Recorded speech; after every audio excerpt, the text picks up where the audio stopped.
Life's boring? Life's boring. Yeah. Yeah. Mia, how are you? You're good? Okay. Jordan, things are okay? Okay.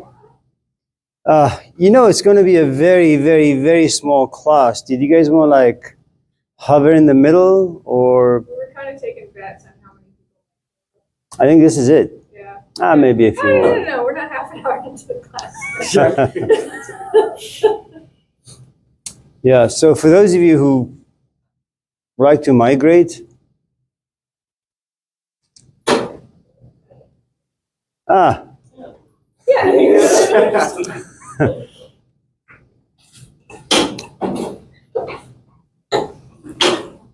hello. How's your mom? What's she doing these days? She what? Is it nice? You like it? Yeah. You have a room there? I can do.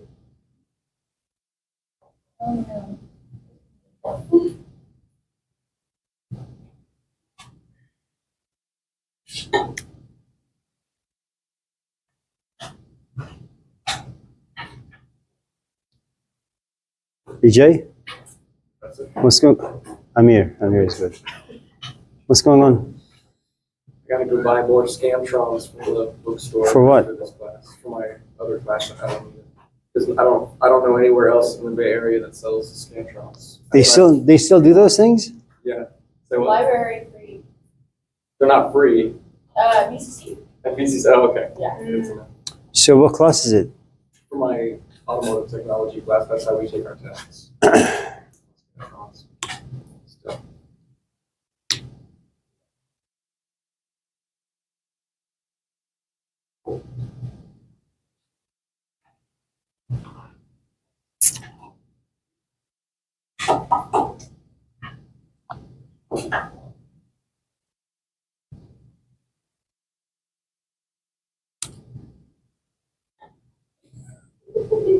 It's so interesting when you smile because it goes up and then it immediately drops. Yeah, sorry about that. It's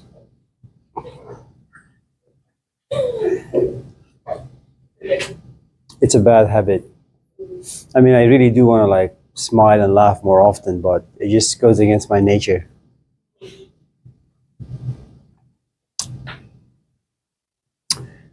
So, How was your long weekend? long weekend. Or I guess for extra. Oh, you mean- holiday. Hello, Leah. Long weekend. It was okay. How about you? You don't drink, do you? And you don't smoke? I do something. Like, what? What do you mean? What are you trying me to get me in trouble? No, of course not. I mean, anything that helps you cope with life is good. Having a boyfriend, a girlfriend, taking a class, destroying cars, making cars. Yeah. Leah, what are you eating? I mean, sorry, Mia. Chips? What kind? They are so good. But they are so bad for your body. But they are so wonderful for your taste buds. Yeah.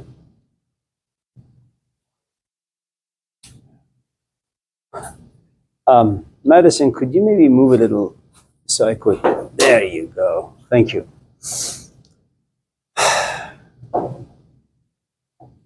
Yeah. Something for the class. Next class. I think something. Say again? I think something. Like what? Part of it. Hello. Oh, Deviante, how are you? Doing all right. What are you going to make? What are you going to make? Part of it. Cardamom bread? Deviante, do you like cardamom bread?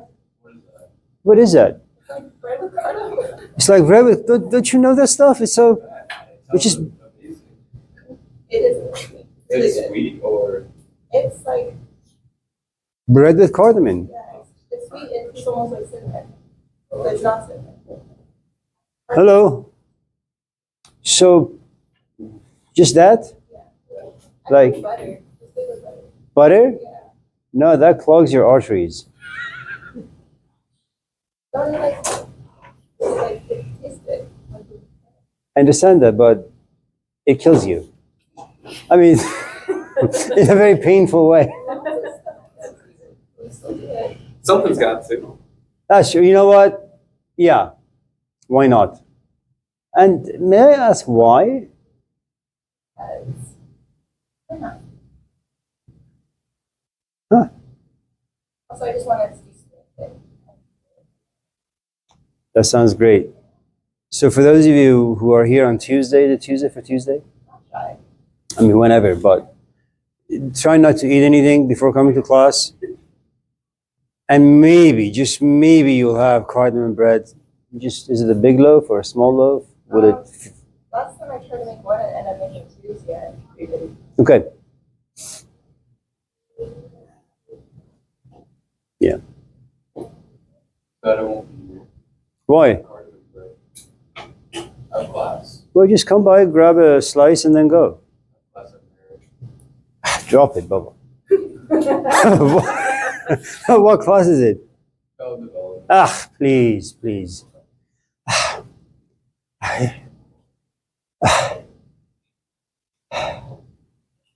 You know, about 95% of the classes that are offered are just completely useless. Unless, of course, you just happen to be in a certain psychological place where certain types of information can be useful, but not really. I mean, but is it good? Right. Who teaches it? It was that doing this. Old or young? Older. Ugly or attractive? I think she's cute. Does she know what you think about her? Probably knows that. I enjoy her class. Ah. Madison, stop it. No, I'm just like waiting for you to say something out of pocket. I think that was out of pocket. No, you can go more out of pocket. So, No! I was reading his graphs up on me. No! so is there anything you guys want to talk about besides cardamom bread and was it a child what? Development?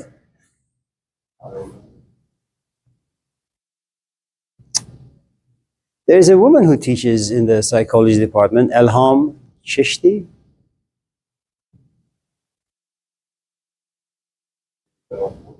Yeah, she used to come and sit in my classes once in a while. It's a long time ago.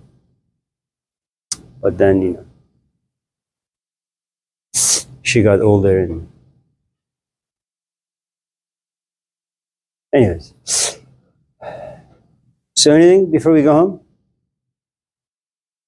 Yeah. Talked about like how 95% of classes are kind of useless if you're not in the right headspace.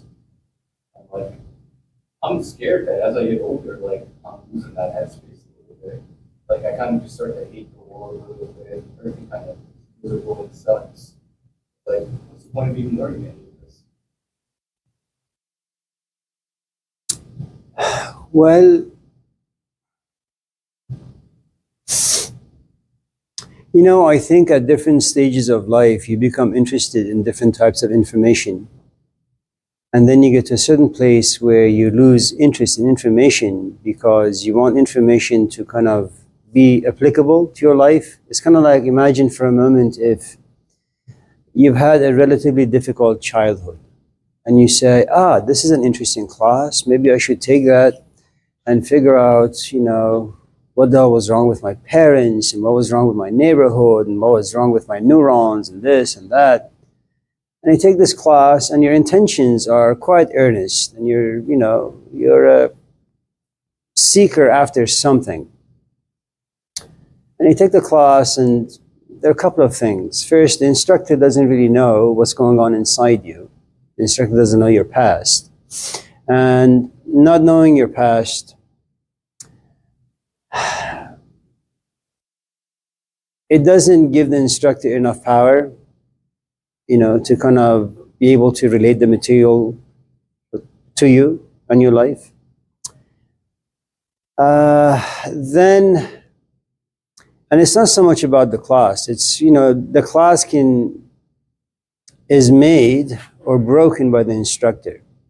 If you came here, for example, in this class in hopes of learning philosophy, and you realize for some strange reason I'm just no good, discussing this particular subject. It may be my face, it may be the tone of my voice, it may be the way I express ideas. And I can actually kill that passion inside you. So there are lots of just moving parts. And I think just something happens to you as you get older. Life gets busier.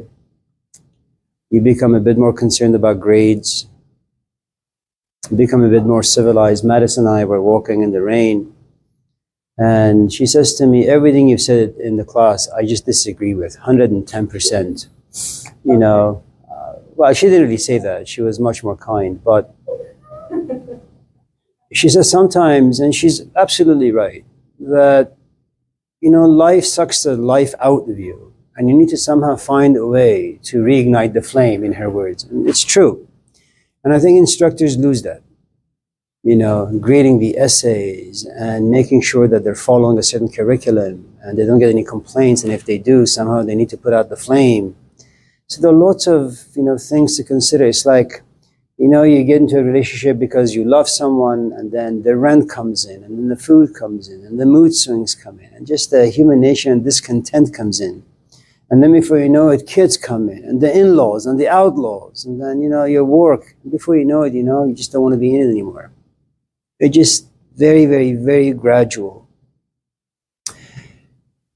I think if you know what you want to do, you have to be very clever and cunning. At the very beginning of the semester, just put your head inside the door and just look at the classroom, look at the students, just feel the energy. If you're kind of that type, look at the instructor, see if they're cute or ugly, young or old, if there's any part of you that finds itself attracted to the instructor. Sit in for 5, 10, 15, 20 minutes. And if your intuition says, stick around, stay in it. And sometimes, you're deceived by the way you feel about things. You walk into a class, you like it. 2 weeks pass by, you realize it was a mistake. Or, your initial feeling was that what's an awful class, just awful. And then 2, 3 weeks pass by and you say, wow, this is really nice. So the problem is, if you don't really know what it is that you want, what it is that you're looking for, then you can fall for anything.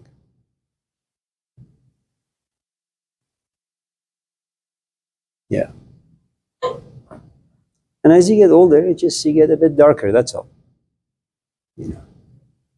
And if you happen to be an immigrant or a person of color, that happens much earlier. So, yeah.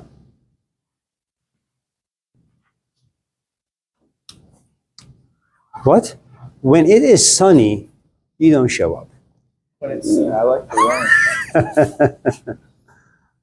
Yeah.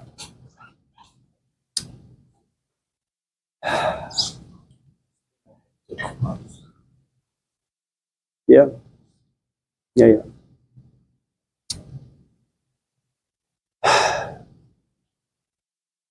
Leah, anything? We can wait. It's no rush. What causes summit fever? I'm sorry? What causes summit fever? Like those people that go climb Mount Everest and What classes? What causes summit fever? Like those people that go to climb Mount Everest and it's really dangerous, and the Sherpas tell them that they have to turn back or they're going to die. and then they continue going to the summit anyway, and they make it, but they end up dying, coming back down. What's the purpose of that? Why can't people accept that, like, I don't know. It's dangerous. Mount Everest and you made it to Camp Horror. You climbed it. You may be interested in this. There's a guy, rock climber. His name is Alex Honnold. He did this solo, freestyle, without any protective gears. He did El Capitan, Yosemite. You sit there and you watch this. It's amazing. And I'm sitting there saying, yeah, this does not make any sense. Here you have this tiny little guy, and from a distance, he just looks like a cockroach, he's invisible, nonsense, nothing. And he just like inching himself up this like flat piece of rock. And he said it took him about 2 years with gears to kind of get to know the ins and outs of this particular trail. And so the journey took him about 3.5, 4 hours, and when he got to the top and he was walking down and he was barefoot, people asked him, why are you walking without any shoes? Without really knowing it. This is a guy who started down here, climbed this rock, and is now just climbing, walking down. It's an interesting question because we have this ridiculous desire to just kind of be free once in a while. We are, for the most part, emotional junkies, some people have affairs, some people smoke, some people get into fights, and this guy just climbs mountains.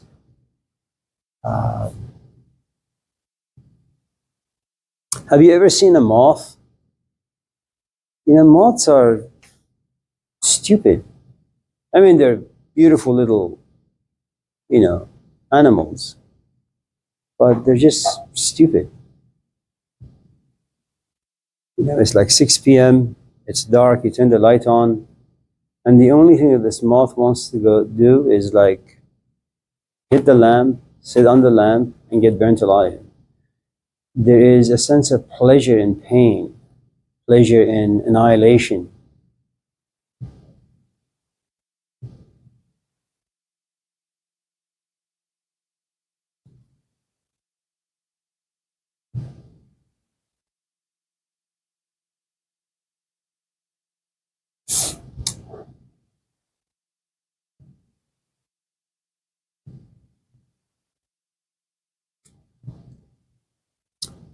I don't really know. I think anyone who's addicted to anything that hinders their health, at a certain point they say, you know what, I want to overcome it.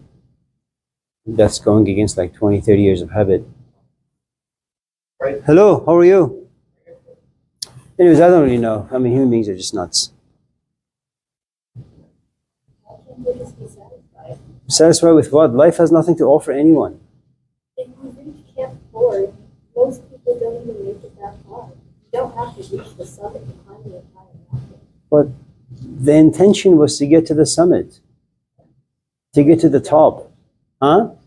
But you're back and Yeah, but the thing about death, Leah, is that no one actually thinks it's going to happen to them.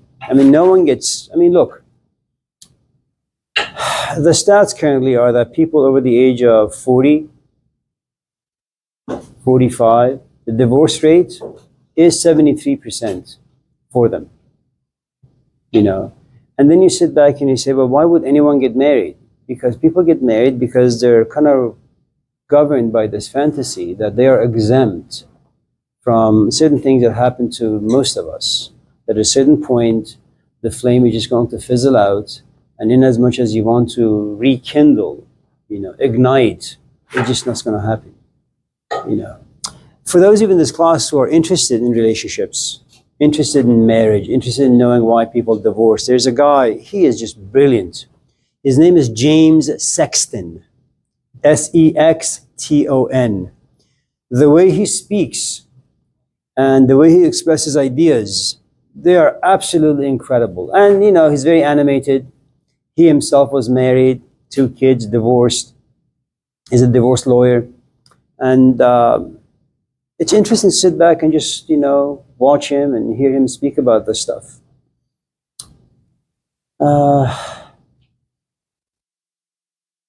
You want to get a bachelor's degree and then a master's maybe, and maybe a PhD. Why? I mean, I have all of those things. And I can tell you the conclusion is not going to be any better than where you are right now. It's much better for you to stay in school for the rest of your life than to be done, and then to go out there, looking for a job that pushes you into a cubicle. And yet you're not going to believe me. You're going to pursue your academic career for the next 15, 20, 30, 40 years. And then, when you're like 50, you're going to sit back and say, oh, I had that guy in this class. He told me I'll end up just like him.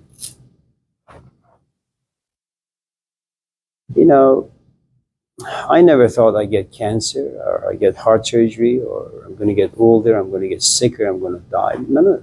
It just happens.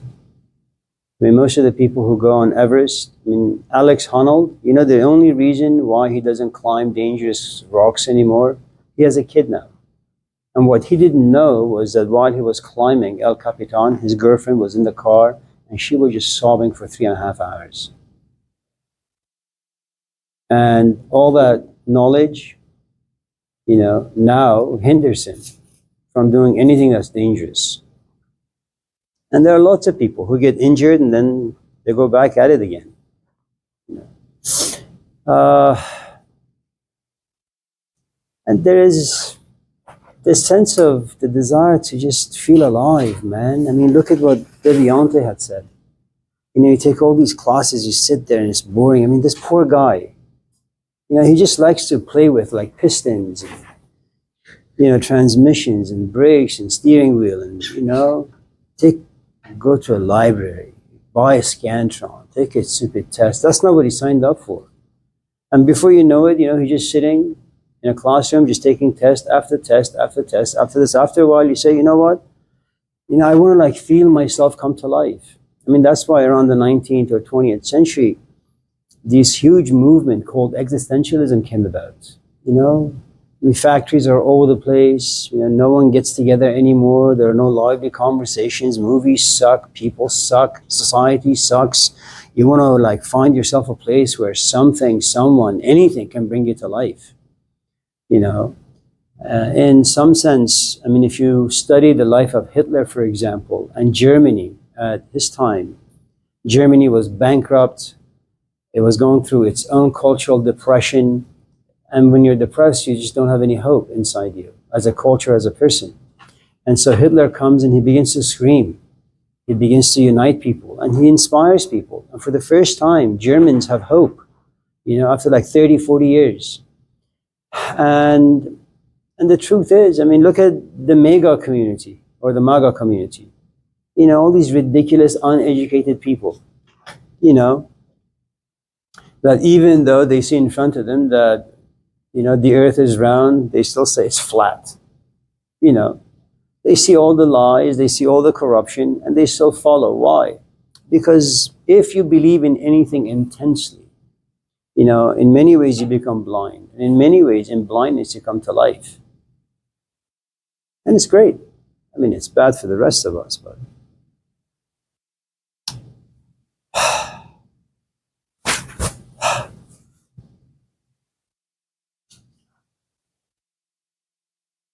Jordan, anything? William, Matthew? Sarah? EJ? It's a very quiet class. Yeah, right. Why do we search for perfection as humans when that's natural? Where did we get that?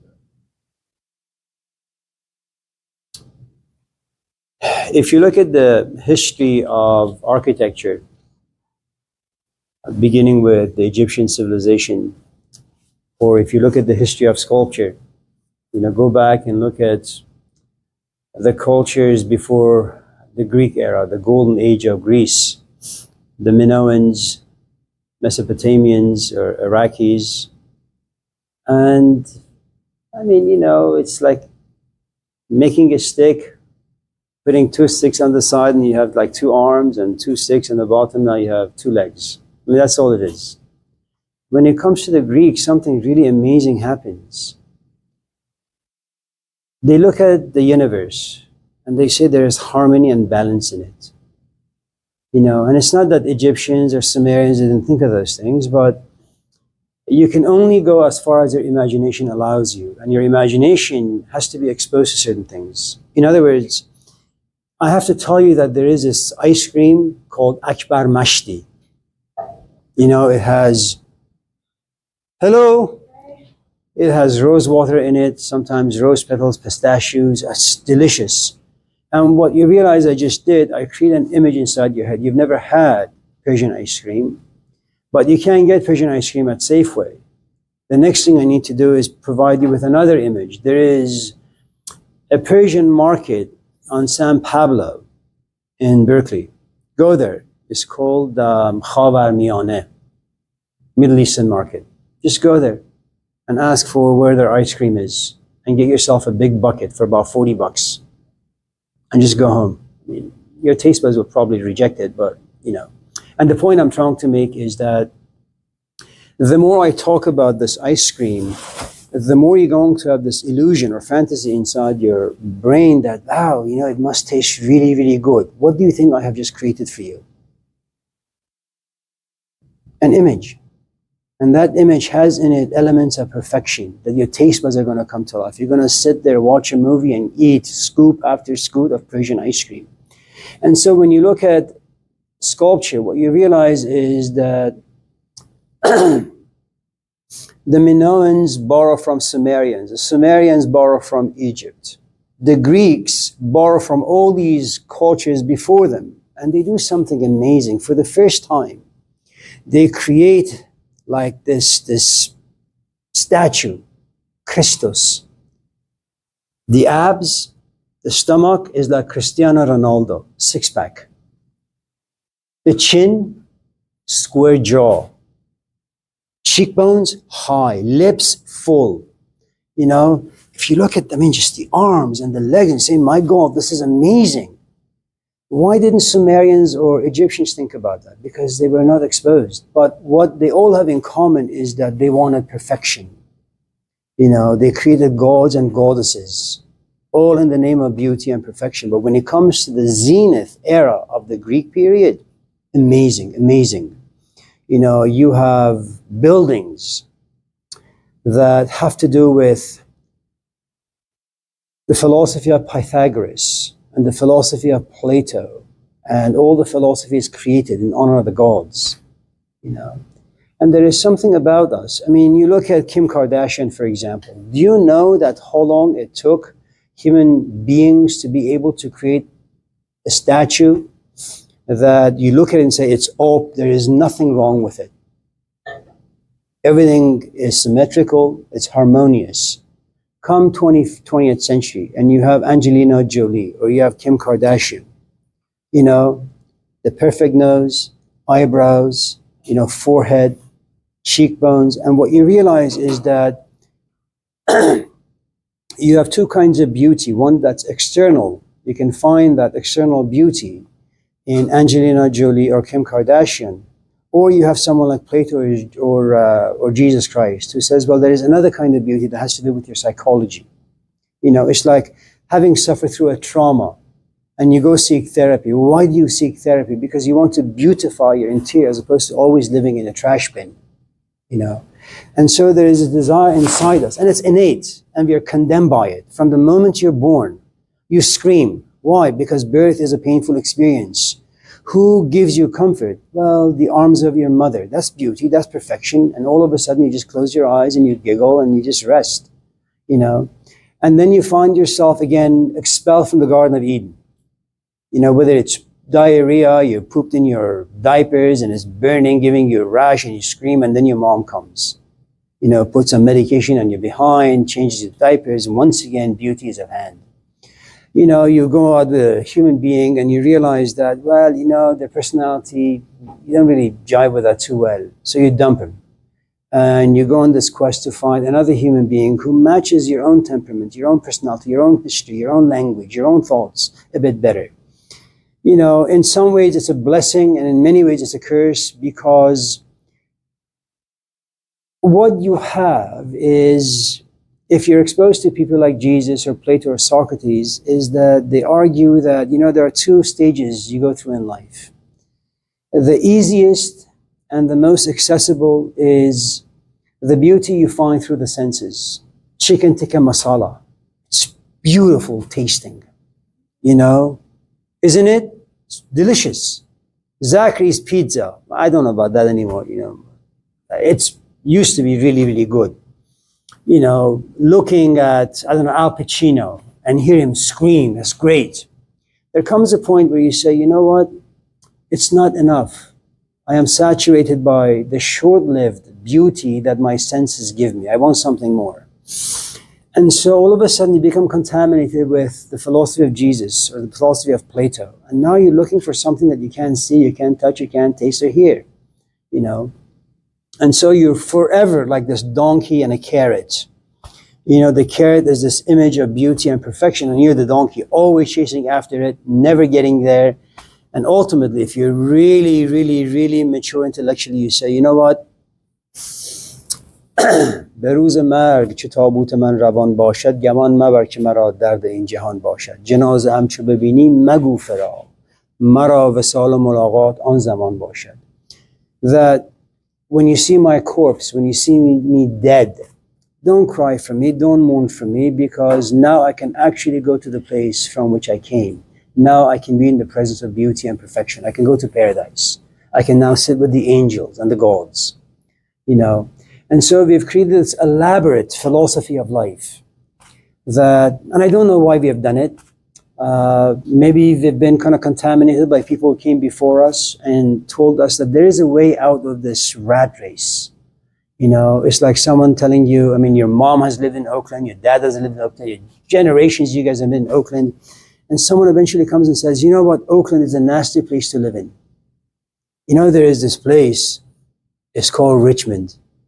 It's like Garden of Eden. It's Richmond. And remember, this is a time where you don't really travel. There are no cars, no horses, no donkeys. You know, no animal has been tamed or domesticated. And you've just been in Oakland. And all the philosophies you've ever been exposed to has been Oakland philosophy. You know, and all of a sudden someone comes and says, there is this new place you can go to. And you say, really? Well, what does that place look like? No one smokes. No one drinks. You know, hello? You know, no one has sex with cats and dogs. No one eats cats and dogs. You know? And the city is governed by the philosopher king, kind of what Plato had argued. You know, and you say, really? Yeah. And all of a sudden you have a different set of images. And from that point on, you realize living in Oakland just no longer makes you happy. Finding friendships in Oakland no longer make you happy. You know? So,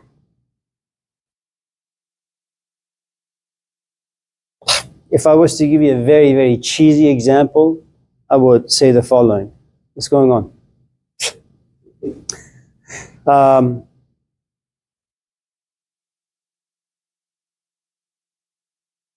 You know, your five senses. That's all you got initially in any desire towards a relationship. That's all you got. Someone looks good, talks good, you know, thinks well, at least you think. And once the two of you get a bit more comfortable, now comes the psychological senses. Their past becomes an issue, their race becomes an issue, everything becomes an issue. And then all of a sudden you realize, you know what, in as much as my senses tell me they're attractive, I have these other senses, spidey senses, that make this person look really, really ugly. If I was to give an example, for example, it would be, I had a student, really, really, really attractive, the very first day of class. Then she opens her mouth. And then she begins to like talk gibberish. And all of a sudden, you know, if her value was $100, she was like a penny. Why? I have no idea. You know, maybe it's because I was at a different stage in life. I was looking for someone who can think better, you know, speak better, So, the point I'm trying to make is, good luck.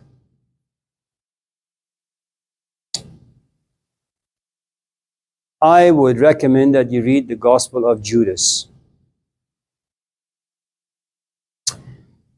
You know, this is a man, if I was to give you a very quick version of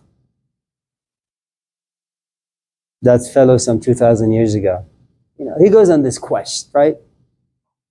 Jesus. He comes back. What do you have in the Gospel of Mark? You're surrounded by stupidity. Every person you meet is stupid. No one understands who this guy is. You know who understands him? Centurion. Who's centurion? A Roman guard. Are you kidding me? You know, my disciples don't understand me. Jews don't understand me, but a Roman guard understand? That doesn't make any sense. You know, and in the end, what do you have? Eloi, Eloi, lama sabachthani. Even God has disappeared from the picture. He's in agony. Look at the Gospel of Matthew. The only person he focuses on are the Jews. Even then, he's disgusted by them.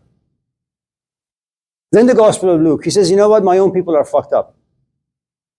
I'm going to open my door to anyone who's willing to come in. No one comes in. No one comes in. In the Gospel of John, amazing things happen. Hello, Amir. How are you? He doesn't tell a single story. You know why? People don't, you don't learn. This is stupid. Reading books, stupid. Talking to people, stupid. You know how much work I gotta do for you to like me? And then to be able to listen to me? And then to understand me? So you can be inspired? Fuck all of that. Let me come to class, go like this, and go, and all of a sudden you have a box of donuts. Now people pay attention. Now you have followers. You know? That's an amazing place to be. You come to realize that stories don't work, language don't work, history don't work, nothing works with people. Fuck them. Magic tricks, that's the only way. And then you get the Gospel of Judas. You know what? I'm done. Life has nothing to offer me. So he goes to his best and most faithful disciple, Judas. Give me to the Romans, man. Just let him kill me. I hate this place. I want my soul to go back to God. I want to drop my body. That's not a very hopeful message, but it's profoundly wise and insightful about the human condition. And he's not alone. Dionysus was the same thing. You know, Dionysus lived almost the same exact life as Jesus. A virgin mom, mortal. A father who is immortal. So, you've made me upset. I am upset right now. Go ahead. Why do most religions have this idea of perfection after life? When you die, you come back to God. This is kind of a shallow prayer. Whenever I asked the question like that, I said, yeah, okay, I'm sorry. I'm so sorry. It's the rain.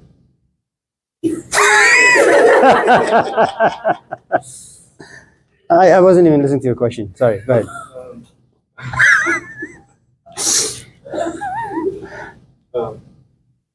Why do most, there's like the Four Noble Truths, which is like nothingness. I guess that's not really death, that's just while you're living. But when you die, why do most religions just think that you'll go back to perfection? Like what? That seems like it's just thrown in there. Because you can't stand the idea of it not being perfection.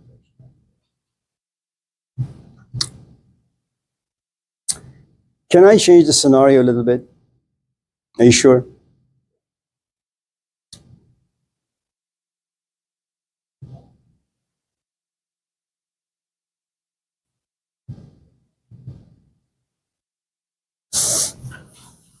I had a student. She first came to my class when she was 17. And sadly for her, she liked the class. And so a couple years ago, she sends me an email saying, Amir, if you record your classes, then I can put them on YouTube. And this was a time where a lot of people in my community they were just dying, cancer and old age and this and that. And then it was also a time where I had kids. I got married a little late, I had kids later on in life. And it made me think a little, you do all this work in life, 50, 60, 70, 80, 90 years, and then you just die. And then people mourn your loss, and then your image grows dimmer and dimmer and dimmer, and then you just disappear. And the picture that your kids had of you on the mantle just goes in the garage, then it collects dust to the point that you can't even see, who's in this frame. I mean, death is a really, really frightening place to be. It really, really is. I mean, right now you're young, and the idea of you getting to be 40, it doesn't exist in your mind. You're never going to have wrinkles. You're never going to lose your hair. You're never going to be disappointed in anything that most adults are disappointed in, because you don't think about yourself as a 56-year-old man or a woman. As a young person, you are rich with dreams and fantasies, and that's a gift, and it's going to be given to you freely. You don't have to work for any of the stuff. You see a bicycle, you dream about it. You see two people holding hands, you dream about it. Someone tells you there's a good movie coming out, you dream about it. The idea of any of this stuff getting old and boring and disgusting never enters your mind. Okay? And so you get to a place where you begin to seriously contemplate. And by contemplating, I mean you take a concept inside and you begin to unpack it. And as you unpack this concept, it begins to begin to live inside you now. It begins to push you around without you wanting to be pushed around. And then as you're being pushed around, you realize that you have no power over it, and without power, you have no control. And if you examine human life for the past couple million years, everything that you and I do in life is about power. With power, you have control. You control your environment. Just wait until you become a parent. You think you have control now. You try to tell your kids, do the piano, take a shower, do your homework. And little by little, you realize the volume of your voice goes up. Why? The more frustrated you become, the less power you have. How could this 2-year-old have power over you? And so the moment you begin to seriously think about death and you embody all the emotions that death brings about, it's really a frightening experience that you will be forgotten. Now, you may not think that matters for you very much. For those of you in this class who are in a relationship, and you have been in a relationship, and you have been dumped, and you see your exes holding hands with another human being, you know what that means? You have been forgotten. And yet, you're still stuck on your ex. And every time you see your ex holding hands with another, that pisses you off. Why? You're irrelevant. You have zero value. No one thinks about you. I mean, we're just talking about a crummy, useless romantic relationship. You're talking about now all the struggles you go through in life to make your life into something. And in the end, that says, fuck you. It means nothing. And you're not going to approach it casually. So we've done something really amazing. And I don't know if this stuff actually exists, but I do know that if my doctor gives me a pill and says, this is going to fight off cancer, and it's nothing but a candy, really, but knows the power of human psychology, So, just to give you an example, in ancient Egypt, the first kingdom, no concept of hell, no concept of heaven. You die and that's it. You go into the natural elements. In the Arab world, before the coming of Islam, Bedouins, you die and that's it. You go back to the earth and you just become compost for trees. Okay? Then amazing things happen. which is, for example, the Jews. If you read the book of Job, there is no mention of an afterlife. There is no mention of a God who punishes you. There is no paradise. There is no hell. You die and that's it. But the Jews get introduced to Zoroastrian tradition. It's a tradition that comes out of Persia. And it's a prophet that Nietzsche really, really liked. And the reason that Nietzsche liked Zoroaster was because he was grounded. He was earthly. You know, he said, yeah, afterlife is good, but this life is also good. You should also take care of it. Pay attention to it. And so when the Jews were exposed to the Zoroastrians, they said, this is really, really amazing. There is Ahriman, that's like Satan. And then there is Ahura Mazda, like God, good God. You know, there is this bridge like purgatory. You'll either walk on it and you'll get yourself to paradise, or because you've been such a piece of shit of a human being, it just turns over and you'll be pushed into this water of fire. That's your hell. And the Jew says, you know what? They've been fucked over. I mean, look at the Jewish history. I mean, look at the Old Testament. Every place these people go into, they get kicked out. You know, every place. No one likes them. No one likes them. Okay. And so, well, what the hell do you do when you realize people don't like you? The Zoroastrian concepts of heaven, hell, and punishment becomes all of a sudden very attractive. So what happens in later books? Now, Sheol goes away. Sheol is a place of darkness. It's not heaven, not hell, it's nothing. You just die and that's it. All of a sudden the Jews say, you know what? There is a soul. There is an afterlife. There is a God. You know, people punish you. I mean, God punishes you or rewards you. In the second kingdom of Egypt, for the first time, you have concepts of heaven, hell.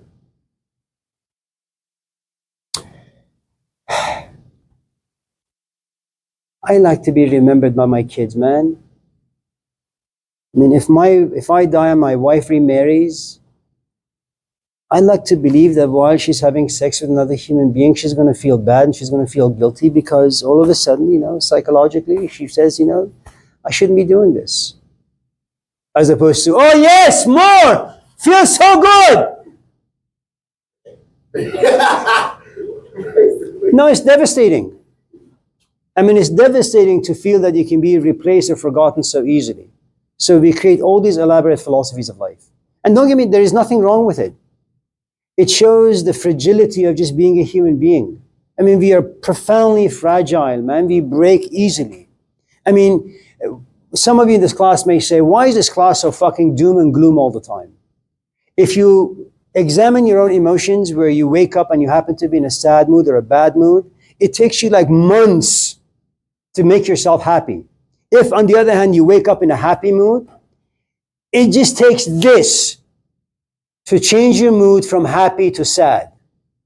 That's why we focus so much on sadness, because most of life is about that. It's not very difficult to change happy into sad, but enormously tough to transform sad into happy. I mean, people go to therapy for what fucking reason? It's difficult to overcome trauma. We break easily. So what do we do to counter that? We create philosophies of life. Well, you think I wanted to like go into teaching? You know why I did philosophy? I was a fucked up teenager.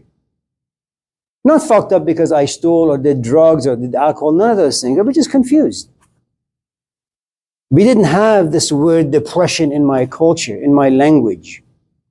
The only thing, you're just a kid, you know, one of these days you'll get it. Until then, what the hell do? You suffer, but keep your mouth shut. I'm not interested in how you feel. You know, so your emotions in the community, it didn't matter. You had no right to talk about yourself. So all of a sudden, you know, you find you run into this guy and he speaks and you kind of see your own emotions in his words and his language and his home and his this and his that. You say, wow, you know what? All of a sudden, my meaninglessness is meaningful. My confusion is my pathway towards wisdom. The only thing that has changed for me is now I can be a bit more articulate about confusion. That's the only thing. That's the only difference between you and I. You're still a kid. You're still trying to figure out what this fucked up thing called life is all about. I, on the other hand, I'm not confused at all. I'm confused about the things I have not yet been exposed to, which is death. I can talk about cancer, but me, myself, on my deathbed, having stage 4 cancer, and inability to move, to eat, to bathe, I'm not there yet. So going back to your question about souls, I like to believe, that these exercises, I can tell them to you, for those of you in this class who have ever lost anyone that you have loved, grab their picture around like 10 p.m. at night. Turn off all the lights, light a candle, look at the picture of your mom. Just keep looking at it, day after day after day after day. And I assure you, after like 3, 4, 5 weeks, depending on your capacity, luck, and all those things, you're going to have a dream, or you're going to have an experience. That gives you some comfort. Now, does the human imagination, the human mind, have the ability to produce experiences? Absolutely. Are they real? Who gives a shit? If it makes me feel better, I like it. We have no choice but to create stories. It's the only way we can make sense of existence. Look at someone like Friedrich Nietzsche, an incompetent human being. Can't get married, no one likes him, he's asocial, he's an introvert, he's just fucked up, depressed. You know what he does? He writes. That's his drug. And you know what that does? He comes up with this idea of Ubermensch. Overcome what it means to be human. Are you kidding? Go get yourself a wife if you can. Overcome that. Kierkegaard. And you realize, it's just talk. Everything is just talk. Talk. Just talk.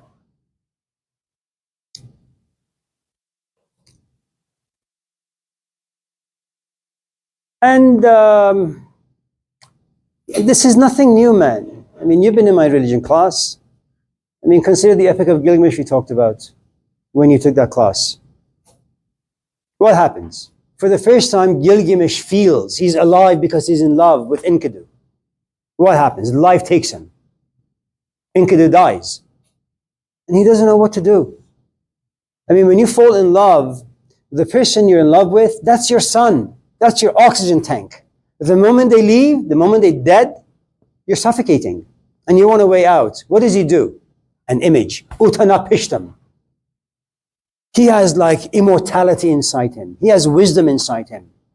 And wisdom is something that will never ever die. If I can get my hands on that, I will remain forever. And the truth is, he has. We talk about him. 2026.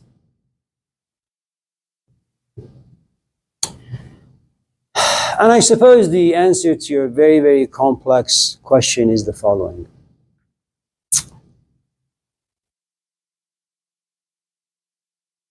Maradona is dead. Bobby Fischer is dead. The Buddha is dead. Jesus is dead. But for whatever the reasons are, they lived big lives. And we remember that. And I suppose if there was any soul to be talked about, it would be that. If you're able to live a big life, and that depends on your capacity, luck, many parts, then maybe you'll be remembered. And in other people remembering you, you'll have a soul. If, you're forgotten, eventually that's it.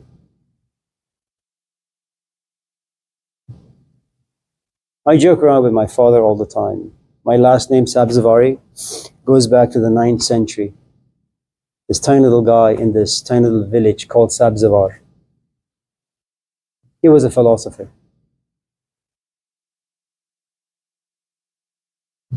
And so when my father and I kind of talk about him being 92 and, he's going to die anytime, even though he's healthy, very healthy. But, when you get up in age, anything can happen. We always say, Dad, you're never going to be forgotten because you have his last name. You will forever be thought of as a philosopher.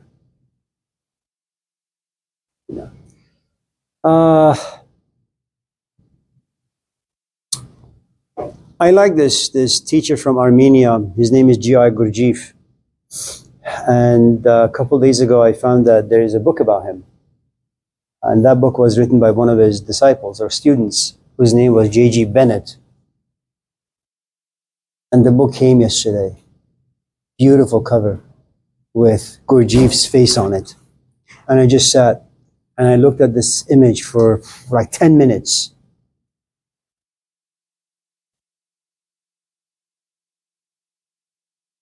And I don't know if Gurdjieff had a soul. I don't know if his ideas are true. But they inspire me. And because they inspire me, I say he did certainly have a soul. And I want some of that. That's what it is. You know. And the reason why I ordered the book is because there isn't very many books out that can inspire me. You know. And when I say inspiration, I mean you get in touch with beauty, with perfection. It's an out-of-body experience. Cornell West, when I was first hired at Laney College, our dean was Elnora Webb. Really, really wonderful human being, even though many people here didn't like her.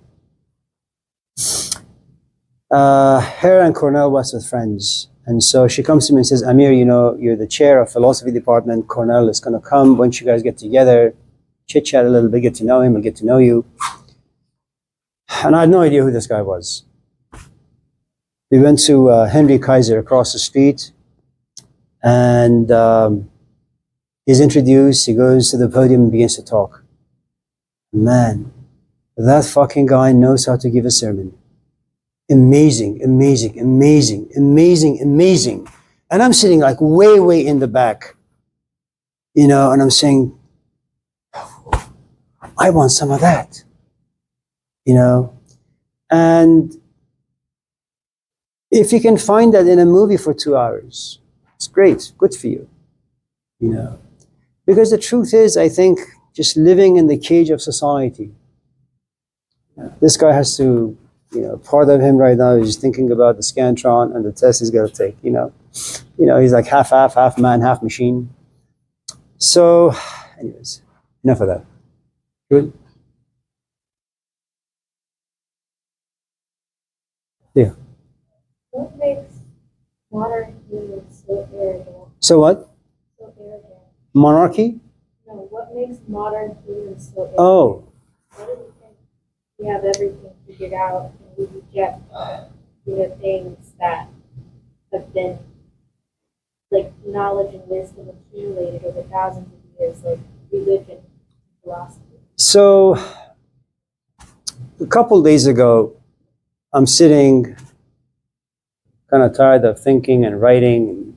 I say, you know what? Maybe I should just grade some essays.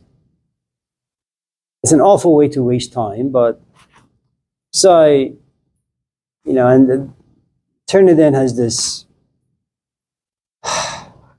tool where you can figure out if someone has plagiarized or AI.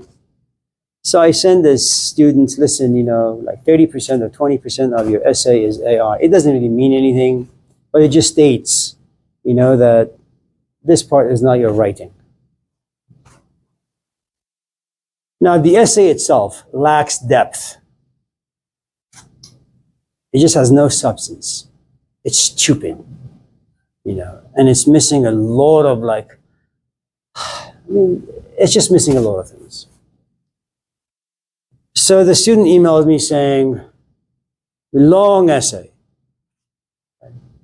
You're accusing me of A, B, C, D. I'm just saying, listen, that doesn't really matter. The point, your focus should be about the content, about the substance, about the depth. Stop talking to me about the AI stuff. I'm not interested. I write great essays. I've been to many funerals. So fucking what? I mean, the student ultimately dropped the class, but the point I'm trying to make is part of it has to do with just being American. The other has to do with being a Gen Z American. The culture. You know, it's like when you put salt on something, it just tastes a little salty. Like she's going to put cardamom in bread. You know, it's not going to be like chocolate chip bread. It's going to be cardamom bread. So what you have in this culture, it has seasonings, arrogance, stupidity, entitlements. So every person who walks into a class has a bit of that. You know, and so whenever a question becomes, they feel like a bit too personal, say, oh, well, you can't go there. Why the fuck not? This is a philosophy class. Yeah, but that's invading my personal space. You know, that's too private. And you realize, well, you can't really talk about anything in any of the classes. So, and look, it doesn't mean that other people in other cultures will take kindly to the sort of questions you ask them, but what they have that here people don't have is they know how to keep their mouth shut. And they have enough self-respect not to complain over stupid things.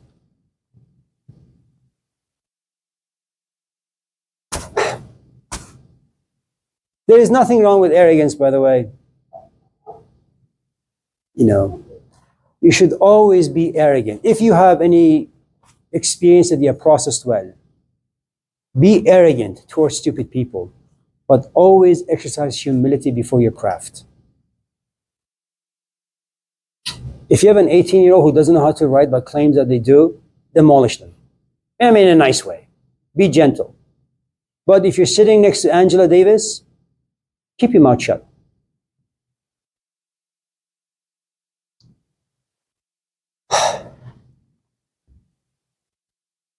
Yeah. I'm sorry? Not confident? I don't know if you've ever read the Gospel of John, but you should.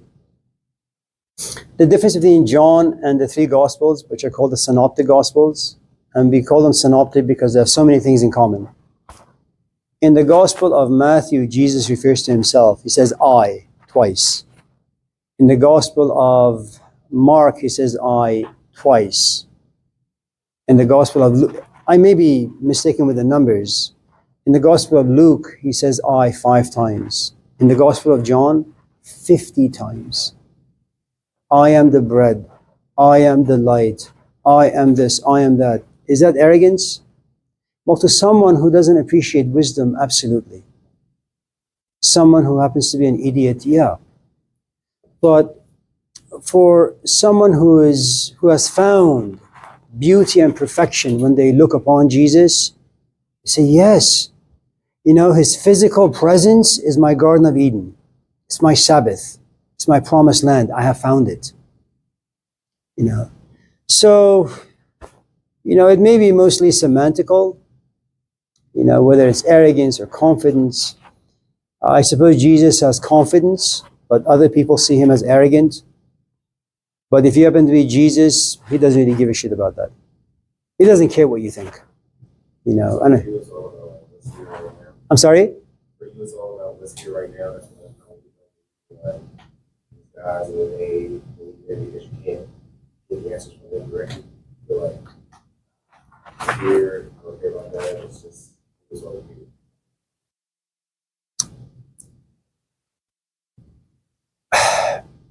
I know we haven't talked about the 7 different faces of love told to us by the Greeks. One of the things that happens in one of those layers is that you fall in love with God, agape, okay? At a certain point, something about you changes. And it doesn't happen to everyone, but it happens to some people. And they say, you know what? If the kingdom of God lives inside me, and if I'm going on this quest to find the kingdom of God that lives inside me, initially you're going to find it by reading the scriptures. At a certain point, an experience is going to be given to you where you say, you know what? I'm not going to read the Bible anymore. I am the scripture. So you revolve around yourself, and it's called philautia. You self-love now. But you don't self-love the arrogant part of you. You don't self-love the physical aspect of you. You don't self-love the emotions that are subjective and personal. You're a bit more cosmic now, a bit more universal now. You know, it's kind of like what Socrates had said. I'm not Athenian. I'm a citizen of the world. I mean, that's a huge statement, you know? Or like kind of like what Malcolm X had said. initially it's just for black people, you know. Then he says, you know what, I'm for everyone. And you just have to be receptive to what I have to say to you. As long as you find my door, you find it open, and you can sit at my table. But when I talk, just do me a favor. Just open your ears and shut your mouth.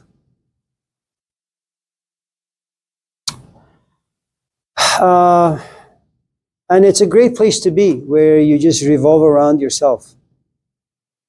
Now, are there going to be moments where you can find the kingdom of God within? Absolutely. Do you long for it, yearn for it? Yes. Is it going to frustrate you at times? Yes. You know, but the journey has allowed you to learn what it means to be patient, what it means to be forgiving of yourself and other people. So it just, you know. No, are you kidding? No, man. Medicine. Yes. Have you practiced magic before? Magic. Not magic the gathering, actual magic. So, oh, is that like a question to me? Yeah. Well, I can't talk about those things. Oh. Is it like the school or? School, fuck school, no. Give a shit about school.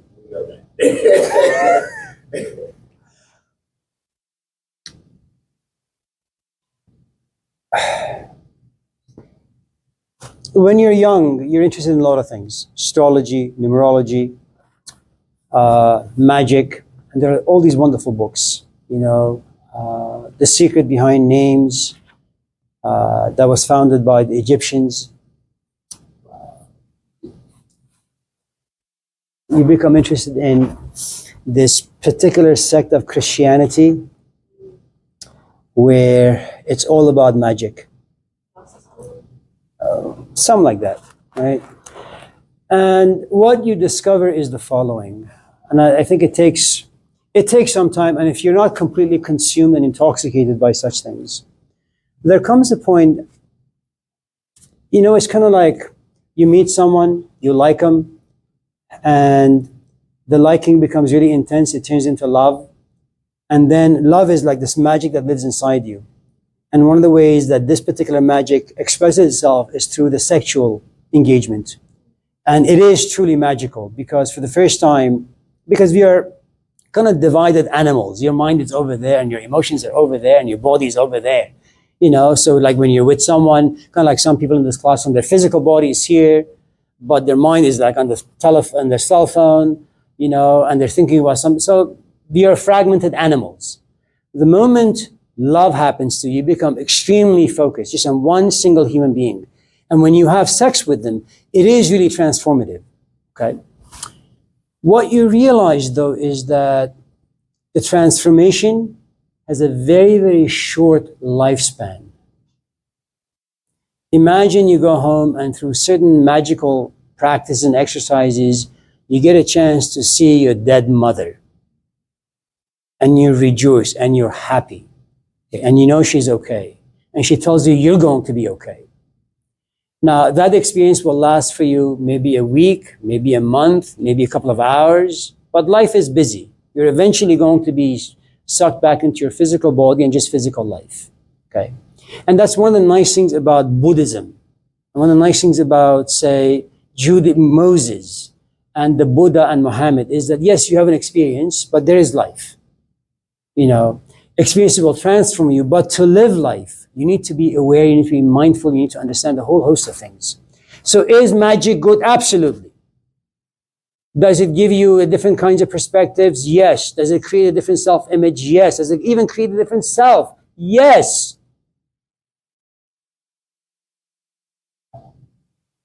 It doesn't pay the rent. And it doesn't make your relationships better. Maybe worse, but certainly not better. Remember what the story in Genesis. Every piece of knowledge that you eat, you get expelled from certain parts of life. If your boyfriend has a journal, that is the tree. If you open the journal and you read the journal, and then you begin to process the information like Adam and Eve biting the apple and then chewing it, And if there is anything about the information that you're chewing and you're trying to process that doesn't go well with your narrative, that relationship is going to be trashed. It's just a matter of time. The less you know, the better you are. The more you get involved in magic, the less magical life is. Because life is just transactional. You know, you come to my office not because you want to bring me coffee, not because you want to get to know me, or not because you think I want to get to know you. What's my grade? How am I going to get a better grade? What's my essay? What am I going to do here? What am I going to do there? It's all transactional. All of fucking life is transactional. That's what it is.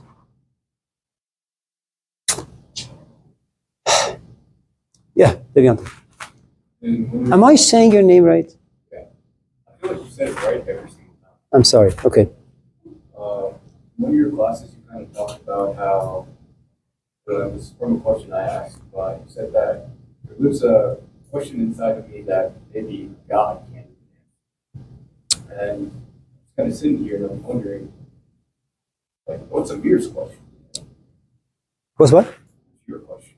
The question that lives inside of you that you don't even think God can answer.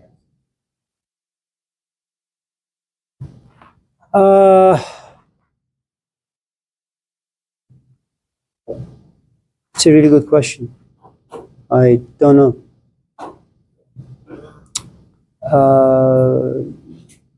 Look, I come here at 4 and I write. And it's not like it's pre-planned. I just sit and write, you know. And then I don't prepare for like, well, I'm going to go to class and talk about A, B, C, D. I'm just going to wing it. When I go home,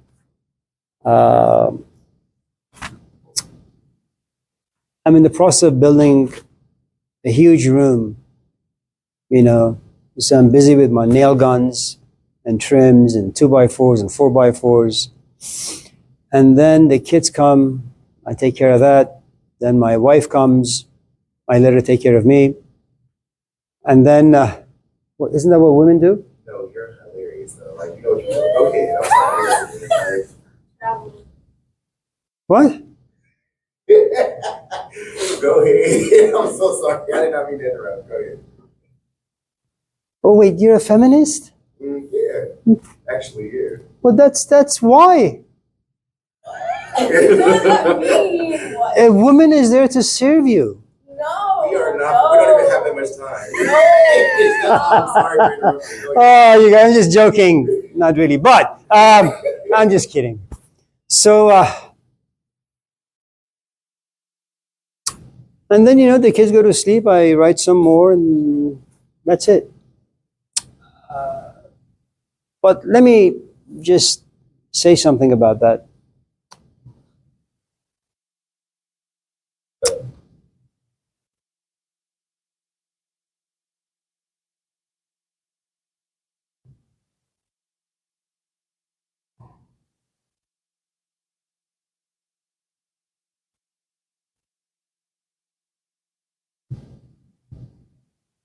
You know, when you have a teacher, you always know where to go to ask a question. And you're always going to be inspired by the words that come out of your teacher's mouth. Okay? The moment that relationship becomes contaminated because of maybe you gain some maturity, because now you can think on your own, but you think on your own because of what your teacher has given you, which is this like processing mechanism on the inside now. Over the like 10, 20 years, slowly this machine is made inside you without you being aware. And one morning you go sit at your teacher's house and he talks and he said, that doesn't really make sense. Now what happens is you're beginning to observe what your teacher is saying and you're going to say, you know, most of it is just inaccurate. Okay. Once you have that machinery inside you, the most difficult part is finding questions and finding sources of inspiration, because no one out there can inspire you. I mean, consider, for example, in the movie The Matrix, Thomas Anderson worships Morpheus until he's able to do exactly all the things that Morpheus told him that he can, in fact, do. From that point on, he has to create his own life. And that is a tough place to be. Right now, you may find certain books interesting. And the nice thing about finding books interesting is that every time you go to a coffee shop, you go with a box of books. So your time is always occupied. You get to a place where you actually generate ideas, and you know how ideas come about. The moment you understand this, and the moment you experience this, you realize all of a sudden no book out there can interest you. Because you know how ideas come about. And you won't allow anyone access into you. No book is interesting. You know. And so, consider the torment someone like Plato had to go through. You worship Socrates, you become Socrates, now you begin to worship yourself. The only problem is there are moments where you can't find yourself. And if you can't find yourself, there is no one to worship. And if that's the case, you walk around restless. Unless you come to a place where you say, you know what? There are sunny days, there are rainy days, and that's just the way things are.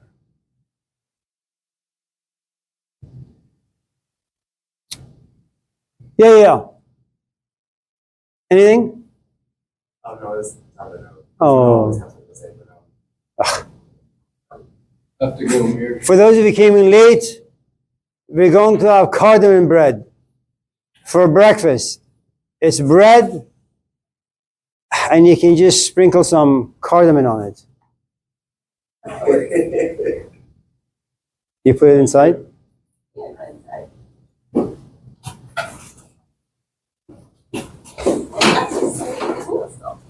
Does that have butter in it?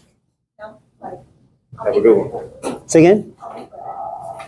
So wait, it's just flour, cardamom, yeast, and that's it?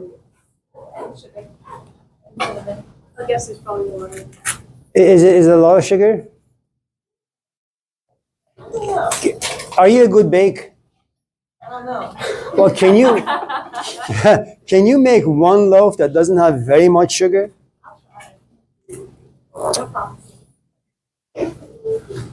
And if it's really good, that'll count like as an essay. Yeah, one left. That's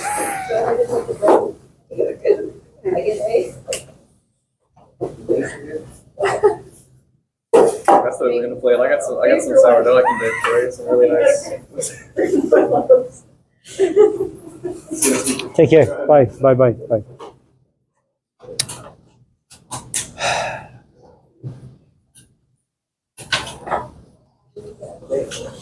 Assalamu alaikum.